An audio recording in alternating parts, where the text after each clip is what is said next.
Halloween night usually meant good business. I'd been driving since the early evening. College kids and fake blood, parents hauling sleepy children from parties, clusters of costumed strangers too loud for a Tuesday. The city looked different under the orange lights and plastic skeletons, like everything familiar had been replaced with cheaper versions of itself. By midnight, one more ride popped up just a few blocks away. Easy money, I thought. The pickup was on a quiet residential street not far from downtown, one of those places where the decorations stay up all month and the houses look almost identical in the dark. When I arrived, the street was empty except for a single figure standing under a weak street lamp. At first I thought he was part of the decorations, some motion sensor prop that hadn't turned off yet. But then he lifted his arm and waved once. He was wearing a full-body costume, black from head to toe, the kind that hides every inch of skin. No mask lines, no visible eyes, just a smooth surface where a face should be. For a second I thought maybe he couldn't see through it, but he walked straight to the car and opened the rear door without hesitation.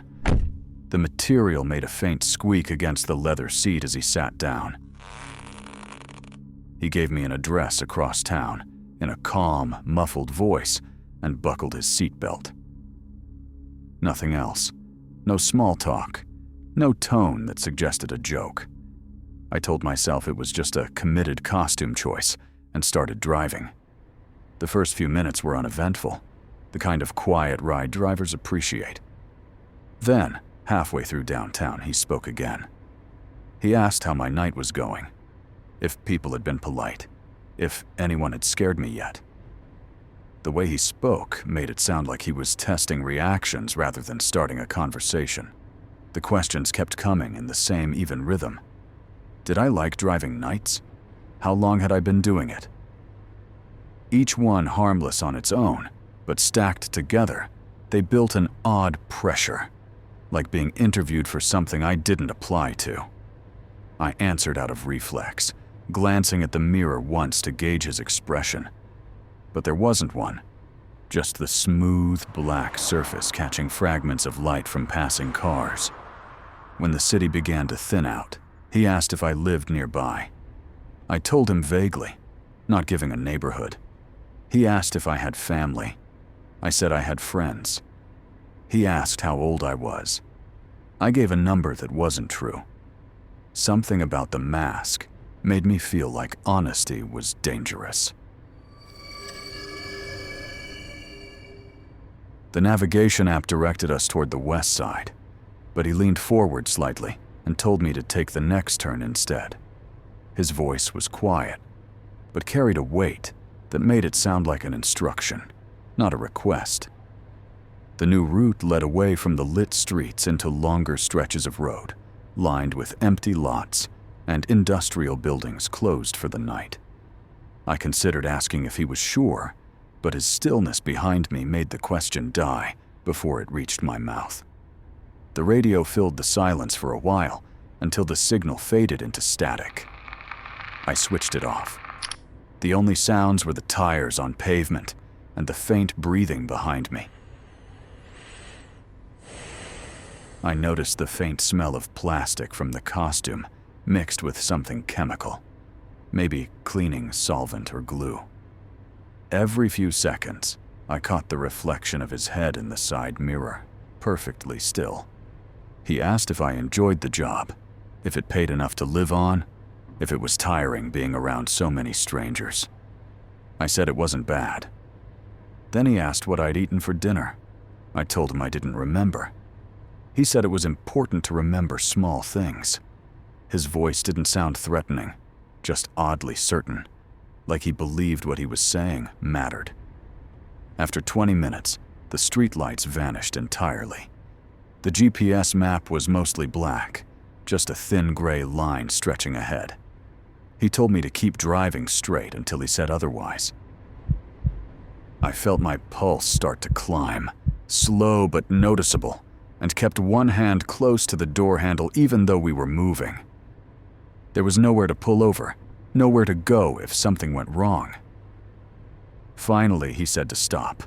The road was narrow with a field of tall grass on one side and trees on the other. I slowed the car and parked on the shoulder. For several seconds, neither of us moved. Then he said softly that he was sorry and that it wasn't my fault. The way he said it made my stomach twist. Not the words, but the calmness behind them, as if he'd already accepted something inevitable. He reached forward, placed a folded bill on the center console, and sat there for a moment longer. Then he opened the door, stepped out, and shut it quietly. The darkness swallowed him almost instantly. I watched through the mirror as he walked toward the field, his outline fading until there was nothing left but the faint shape of grass moving in the breeze. I waited. A minute, maybe two. Then I turned the car around and headed back toward the city. My headlights barely reached the edge of the road. I didn't look in the mirror again until I hit the first intersection with working lights. The back seat was empty, but the faint smell of that synthetic material still lingered. When I ended the ride in the app, a message popped up. Passenger completed ride. 5 stars. For some reason, that unsettled me more than anything else. I slept poorly. Every sound outside my apartment felt sharper, every passing car like it was slowing down near my building. By morning, I'd almost convinced myself it was just a strange passenger and nothing more. Then, during a coffee stop around noon, 2 other drivers were talking about a post on a local forum.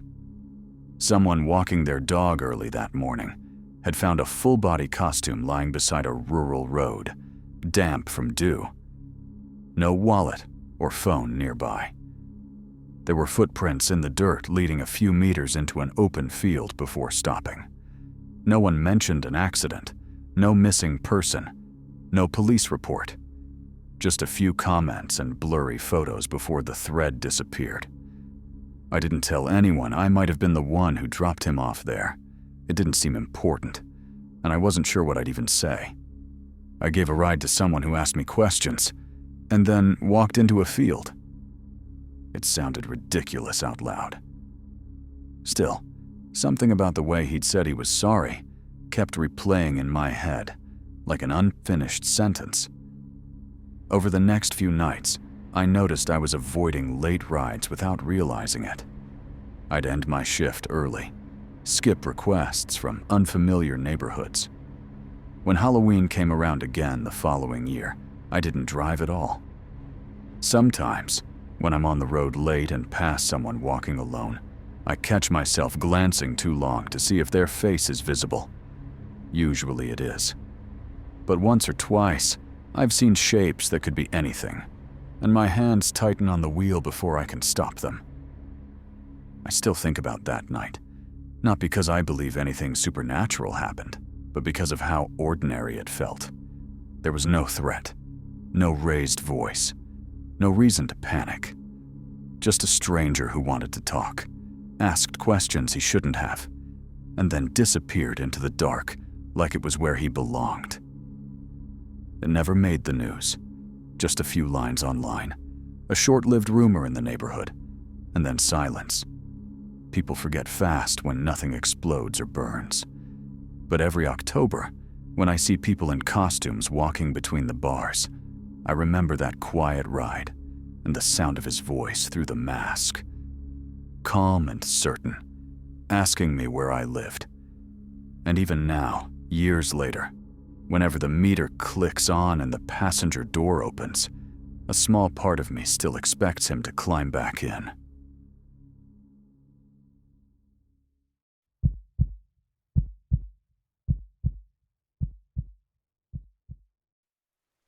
It was raining hard that Halloween night, the kind that keeps travelers off the highway and leaves the lobby quiet, except for the sound of the air system and the ice machine down the hall.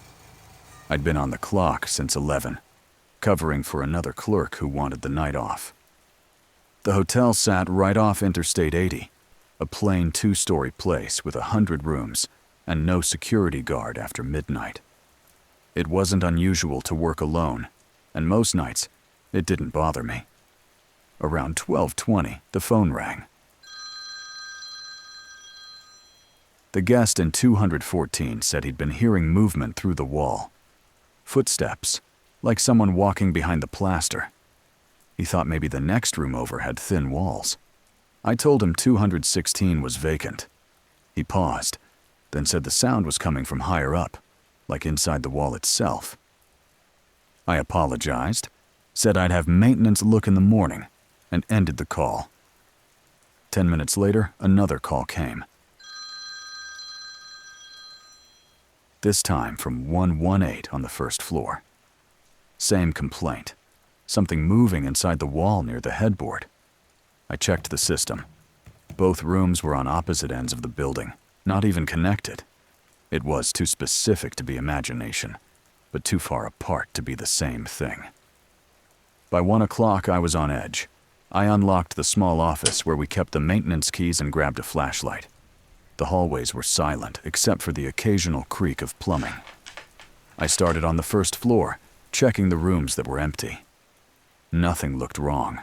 The drywall was smooth, the vents secure. Nothing out of place. Then I reached the end of the corridor, near the service closet, the one housekeeping used to store mops and spare linens. The door was supposed to stay locked, but the latch was off. Inside, the air felt colder, the faint smell of damp wood mixed with cleaning chemicals. I flicked on the flashlight and saw the usual supplies: detergent, buckets, stacks of towels. But behind them, on the back wall, the panel of drywall looked newer than the rest. Fresh paint, different tone. When I tapped it, it sounded hollow.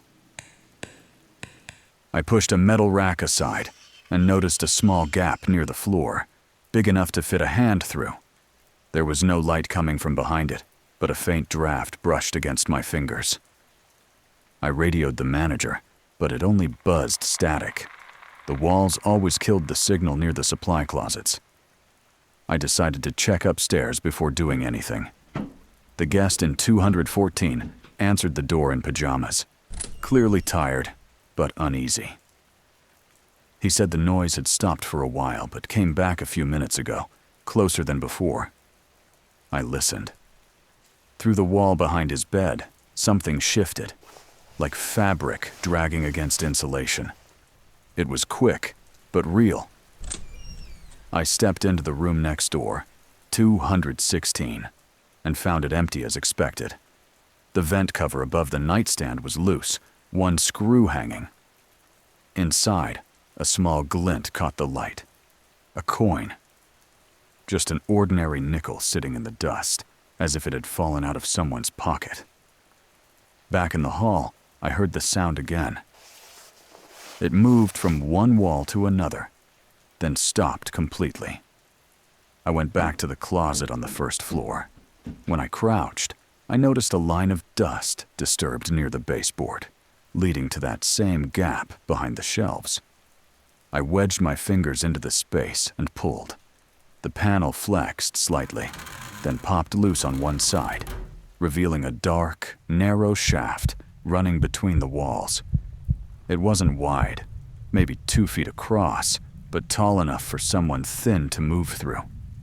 A metal ladder led downward into pitch black. The smell of mildew and something faintly human drifted out. I backed away and called the manager again, this time from my phone.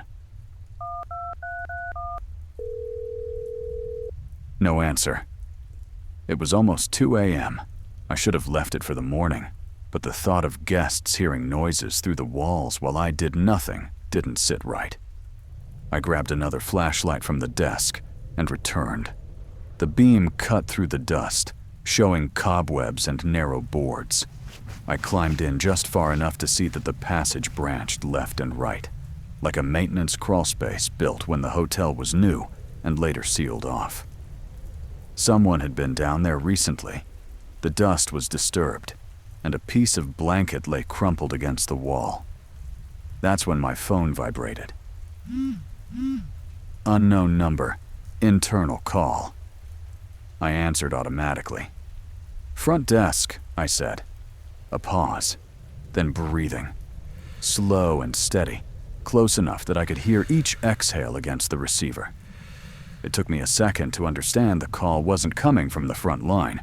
It was an internal extension, the same type used by guest rooms. I stepped out of the shaft and looked at the screen. The number showed 001, maintenance line. That line hadn't been active for years.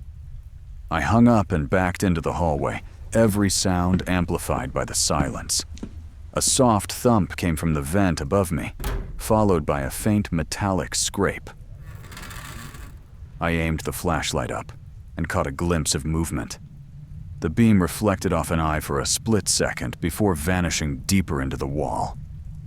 I ran to the lobby and called the local police, told them someone was inside the building, possibly between the walls. They said they'd send a unit. I stayed on the line until I heard the first car pull up outside. 2 officers entered. I explained everything as we walked back toward the service closet. The gap was still open, the air stale and cold. They went in first. One held the flashlight while the other followed the crawl space. I waited by the door, listening. The radios crackled every few seconds. Then one of them called out. They'd found a small compartment farther down, behind the section of wall between rooms, 214 and 216. When they opened it, they found bedding, wrappers, empty water bottles, and a plastic container filled with small things. Earrings, pens, phone chargers, anything left behind by guests. Someone had been living there for months, slipping in and out through the vent covers and cleaning closets. The officers backed out, called for backup, and told me to stay in the lobby. I watched the monitors as more units arrived. For half an hour, the feed showed nothing but movement of uniforms. Then one officer's voice came through the radio. I didn't want to watch, but I did. The camera facing the rear exit flickered. A man crawled out of the maintenance door on hands and knees, wearing a hotel uniform, faded, missing a name tag. He looked around once, then sprinted across the lot into the dark. The officers chased him, but lost sight of him beyond the tree line. They searched the area until dawn. In the daylight, the crawlspace looked smaller, almost harmless. But the more they examined it, the stranger it got. The wiring had been altered, phone lines spliced into the maintenance circuit. That explained the internal call. He'd been using the dead lines to listen in on the hotel's phones, maybe even the rooms, tapping them from inside the walls. They found a second compartment lower down with a small radio, half a sandwich, and a list written on notebook paper. Room numbers, names, check-in dates. Most of them were guests from the last few months. The police said the man was probably a drifter, maybe once a maintenance worker who'd never left when he got fired. He knew every vent, every crawl space. He'd sleep in sealed rooms, steal leftovers, and move through the walls to avoid cameras. When he realized I'd found the panel, he panicked, tried to call me pretending to be a guest to throw me off, but instead gave himself away. They never caught him.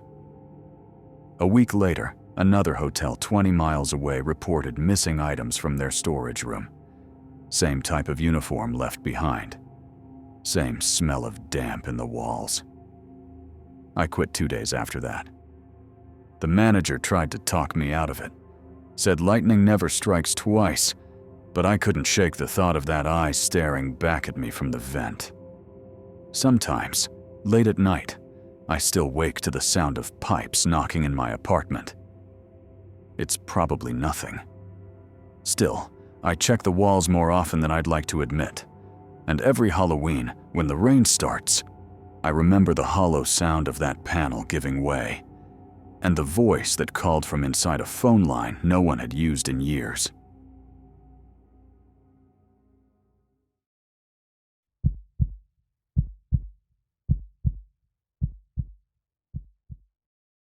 The warehouse used for the Halloween event was an old printing plant, 2 stories tall and long enough to fit a small airplane inside. Most of the lighting rigs and sound systems had gone up that week, but everything was running late. The investors had pushed for an all-night shift to finish before opening day. That's how I ended up alone after midnight, checking the power relays and air compressors, while the rest of the crew went home to sleep. The place looked strange without the crowd, half decorated, half abandoned. Plastic bones hanging from metal beams, fog machines still dripping condensation, and faint orange light from the security lamps bleeding through the dust. Somewhere above me, a loose sheet of aluminum knocked against a beam each time the wind shifted. I was recalibrating a breaker panel when I heard movement from the far side of the hall. 3 sharp metallic sounds, like someone dragging a ladder or toolbox. I called out once, thinking maybe a straggler from the props team was still around. Nothing. I walked toward the echo, flashlight cutting through the haze left by the smoke machines. Near the central maze, the air smelled of burnt plastic and spray paint. There were no lights on that side, just silhouettes of wooden walls and mannequins dressed for the show. Then I saw it, a faint beam sweeping across the floor ahead. Not mine. Another flashlight. Then 2 more. Voices came with them, low and tense. I couldn't make out the words, only the rhythm of people who knew each other well. I killed my light immediately. One of them set down a bag and uncoiled wire from it. Another knelt by the generator. The third stood watch near the entrance. I stayed behind a wall of plywood decorated with fake chains, listening. The way they moved told me enough. Not kids, not vandals. They had purpose. The sound of clanking metal and zipping ties made it clear. They were tampering with something electrical. A cold draft pushed through the hall, stirring the hanging decorations. One of the plastic chains hit my shoulder, and the faint rattle gave me away. A beam of light passed inches from my leg. My heart slammed once, but I didn't move. After a few seconds, the beam shifted away. One of them muttered something and walked off. I backed up slowly until I reached a corner, where the black fabric walls met the maintenance corridor. My toolkit was still open on the floor near the main control board. If they found it, they'd know someone was inside. Minutes passed. The voices moved farther apart. I used the noise of a compressor starting to slip toward the side hallway. My boots left small marks in the layer of fake cobweb spray, so I kept to the edges. The corridor reeked of paint thinner. I could see their light spill faintly through gaps in the plywood as they moved deeper into the maze. A dull thud came from somewhere behind me. When I turned, a string of flickering strobe lights came to life overhead. The soundtrack system started playing, one of the Halloween loops that hadn't been programmed yet. Laughter, chains, screams. For a second, it was just noise. Then I realized the sound covered the hallway where I stood. It wasn't random. Someone had powered this section on deliberately. They were using the noise to mask themselves, or to flush me out. I ducked behind a set piece made to look like a dungeon cell, crouched low, and waited. Their footsteps were heavier now, closer. The beam of a flashlight swept across the floor again. One of them picked up my dropped wrench. He turned it over in his hand and shouted something short. The other 2 stopped moving. All 3 lights pointed toward the corridor. I crawled deeper behind the set wall, staying below the sight line. There was barely space to move. Wires, pipes, and foam props pressed against me. My shirt stuck to the plywood with sweat. The air tasted metallic from the fog fluid that still lingered. I could hear them moving in formation, slow and careful. The hall fell silent again. Only the hum of the machines filled the space. Then one of them started walking directly my way. His boots hit the concrete in steady rhythm. I saw his shadow stretch along the plywood. I held still, breathing through my sleeve to keep quiet. The shadow stopped right next to me. I could smell gasoline or oil on him. He stood there for what felt like a full minute. Then he turned back and walked away. When I finally moved, I did it without thinking, toward the back utility door. The air vents there led outside if I could reach them. The emergency lights barely worked, but they gave me just enough glow to see the outlines of the industrial fans and the exit beyond. As I passed the sound booth, I noticed a small control box on the ground, not part of our equipment. Wires ran from it to the main power feed, ending in a timed relay. They weren't here to steal anything. They were setting up to short the system, maybe start a fire. Sabotage, not theft. One of the men shouted again, closer now, followed by hurried steps. The echo told me they'd split up. I moved faster. The back door was chained from the outside, padlocked through the handles. One of them must have locked it to keep anyone from escaping unnoticed. Somewhere in the maze, something fell. The sound of splintering wood.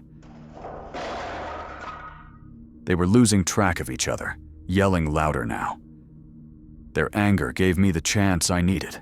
I slipped into a crawl space between two walls of insulation foam and pressed against the far side. The strobe lights flickered again, throwing fragments of shadows across the fake cobwebs. The footsteps passed within a few feet. I could hear them breathing, cursing, moving things around. One of them muttered something short, a laugh that sounded like relief. They thought I'd run for the exit. The footsteps receded. I stayed hidden until the voices faded completely. When I came out, the hall was filled with a thin haze of smoke. The wires they'd tampered with near the generator were glowing faintly. I unplugged what I could, shut down the panels, and used the fire extinguisher on the relay box. It hissed and went dark. I didn't hear them leave, but the far exit door stood open when I reached it. A small trail of wet footprints led toward the loading docks. They must have realized their plan had failed and cut out before dawn. I didn't call anyone right away. I just stood there, listening to the hollow hum of the building, every echo sounding like a return. When I finally stepped outside, the cold air felt unreal after hours of recycled heat and fog. At sunrise, I told the site manager everything. He didn't say much, just looked around the wrecked wiring and muttered that some people would do anything for competition. The police came later, took statements, found pieces of wire and a melted relay timer, but no trace of the three men. That night, I went back to make sure the system was stable for the event. The fog machines were off, the maze silent. When I passed the same corridor, I caught the faint smell of oil again, and for a moment I thought I saw a shadow move behind one of the walls. Probably nothing. The next evening the event opened. The crowd screamed, laughed, and moved through the same maze where I'd spent the night hiding. Every sound from the speakers felt too real. Every step behind me felt too close. I stayed near the exit until my shift ended and never went back.